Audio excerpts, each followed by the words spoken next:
Has Apple finally admitted that Android is better? Have they finally done it? Have they come out with a conclusive statement that they have gotten it wrong and Android got it right? Well, no, of course not. But some people think that iOS 14 point to that very statement that they could be making, just not making it outwardly. So I kind of understand where they're coming from, and I'll talk a little bit about those things and why some parts of it are kind of true and some of it is just more of the same.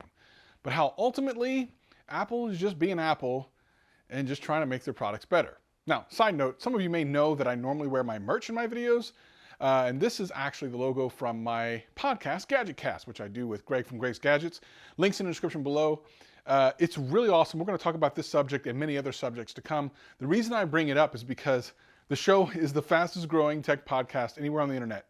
And it's so cool that I didn't make this shirt. A listener of the show made this shirt. Like, that's how cool the show is. The show is amazing. And if you don't believe me, someone else made a hat. They made an actual custom hat for GadgetCast. Like, that's how cool this show is. People love it. You should absolutely check it out. Link in the description. Now, without any further ado, did Apple finally admit that Android is better? I'll tell you all about it. And if they did, right after this. This is, you listening to Travis. What up, players? Welcome back. And for all you new people, welcome. My name's Travis and I do tech videos every single week and have a blast doing them. If that sounds like fun to you, sit back, relax, and enjoy the video. Anything I talk about will be in the description below. But for now, let's just get into the video. iOS 14 being released very soon and the developer beta being out, a lot of people are starting to say that iOS is finally turning the corner and becoming more like Android. I actually don't really agree with that, but I do understand where they're coming from. You see, finally, Apple is closing the gap on some very important things that the operating system could not do before and it now could do. And also, that opens up the floodgates for possibilities in the future. Made a video a couple weeks back where I complained about all the things that iOS would have to do to keep me on an iPhone, and they came a little closer than I thought they would. I also made a video very recently about whether or not you should buy an iPhone or an Android phone. I'll leave a link for that in the description and in the end card, and that's actually really important as well because I think it takes a different person to buy an iPhone and an Android phone. They both serve their purpose as well, but for different reasons. But iOS 14 starts to bridge the gap between iOS and Android. And what I mean by that is some of the major missing pieces are starting to be put into iOS. And it was one of those things where I thought it would never happen. There were certain things that I just gave up on. And here they are. Number one, and the one that I know a lot of people online are talking about, are widgets. And listen, I've been a widget fan and a widget user on Android ever since they first came out many years ago. And they're actually great pieces of software. They're just little clips of different things you can see on your home screen without having to open up an app. I've been using them for a long time. I think they're great. Apple's former use of that wasn't even a widget. You kind of swiped all the way over to the left and you could see kind of some things going on, but it really wasn't a widget. But these are a widget. And they've even taken them to another level by allowing you to kind of swipe between widgets in them. So it is an actual step forward and definitely something that has existed on Android. I don't think anyone from Apple could ever deny the fact that widgets existed on Android first. So they are kind of admitting that those were good, finally. And picture-in-picture, long been an Android staple, something that Android users have held over iPhone users for a long time, and rightfully so. Picture-in-picture should have been something that should have worked a long time ago, especially with something like FaceTime, which is another thing that will get picture-in-picture this year. Why did it take this long? Like why? I mean, it already starting to seem like you're trying to Android up an iPhone just by those two things alone. But there's even some other things that they've done which are great usability products, but again, have existed on Android for a long time, including the Translate. Now, Translate came through Google on Android when you would want to translate something. They've been able to do it for multiple languages for a very long time. But this is kind of cool because they're doing it natively in iOS. So you can actually translate real time with people that are near you. Again, not something that hasn't existed on Android for a long time. Matter of fact, it has. So yet another check mark in the fact that maybe Apple is admitting that Android is better. What about App Library, which is basically like the drawer on Android that's been around since the very beginning of Android? I've always talked about how I don't like how every single screen has to have apps on it, and some people have had little ways of getting just one app on it and have it. Forget about it. You've always had to have apps on screens, and it just didn't look right. And you could make folders, which came well after they were on Android, but it just looks messy. And now there's an actual drawer. Well, kind of. I mean, you still have your normal apps, you just have a drawer as well. Again, another reason to think that maybe Apple is seeing the light. But the reality is this is no different than any other time when Apple takes something from Android or Android takes something from Apple. The problem is some manufacturers on the Android side of things take dumb things from Apple, just dumb things. Only thing I gotta say is the notch. So many Android manufacturers in 2019 took the notch for no reason. There was no reason. The notch existed on the iPhones for the face scanning hardware.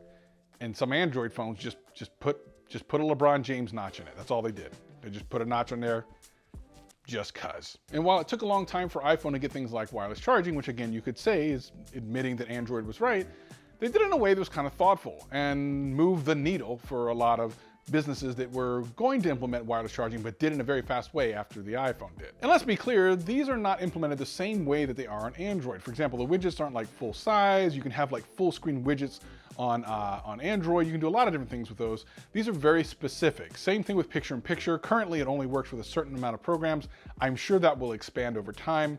And the reality is all of these things are going to live under a specific type of kind of concept for iOS, which is don't drain the battery unnecessarily and close down when you're done with it, which is a blessing and a curse. Sometimes you want things to run in the background. Picture-in-picture should float all the time. I have a feeling there's going to be some situations where it won't work. We'll find over time and there'll be bugs and they'll squash them, but it's always under the watchful eye of Apple. Their concept of how something should work is just not the same way as Android. So yes, they are taking some of the best bits of some of the best Android phones out there currently.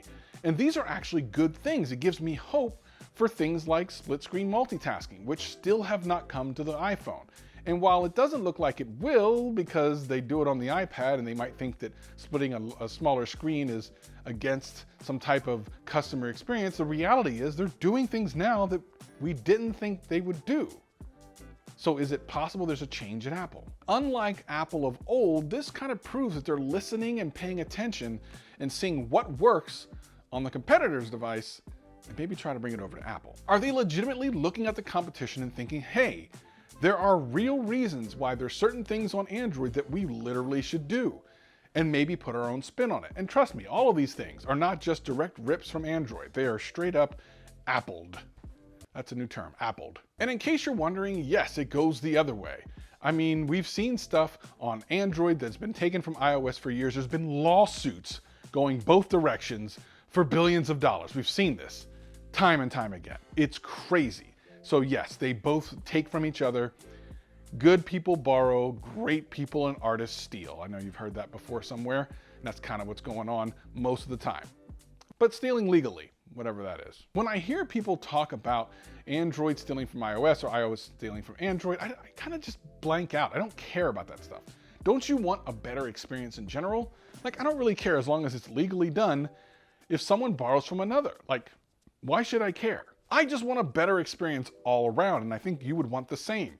If you like something that Android does, you should want it on your iPhone. And if you want something that the iPhone has, like AirDrop, you should want it on your Android. As a matter of fact, there's something that's actually being worked on right now that should bring an AirDrop-like experience to Android here pretty soon, which is great. Like, that should be a thing. Should have been a thing for quite a while now, but at least it's coming. And things like iMessage have really kicked it up to another notch. And I know RCS is out there, but there's still a lot of phones, a lot of people who just can't take advantage of RCS. I've seen it. You can't send full like quality pictures reliably to someone on Android. It just doesn't seem to happen all the time.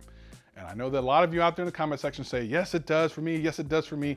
Guarantee you there's someone you're sending stuff to that's not getting the full quality image or video. And to be honest, we should be actually cheering on the other side. If you're a Samsung Knight, you should be cheering on the Apple sheep. If you're an Apple sheep, you should be cheering on the Samsung, well, not the Samsung Knights, but Samsung. Because as each company gets better and comes up with better and better products, it's gonna push the other company to do just as much, and hopefully for a lower price. I mean, that's not exactly the direction things are going at the moment, but maybe we'll get there. Regardless of everything, yes, Apple has taken some things from Android for sure and made them their own.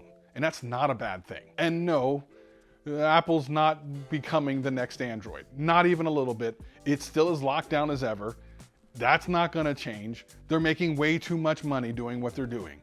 If they started to lose money, different story. I wonder what Apple would do then. Why don't you leave me a comment below and let me know what you think. If Apple actually started to lose money, would they do even more Android things at a lower price? Like, you know, split screen multitasking or even true multitasking. Can we get, please, can we get real multitasking? Please. Please, Steve Jobs, please. I know you're there. I know you can hear me. Let me know in the comments below what you're thinking, but also I want to show you something. I talked about if you should buy an iPhone or an Android phone. There's a lot of layers to this, and I covered it right here. So make sure you check it out. Peace and love. And also check out GadgetCast. See you there.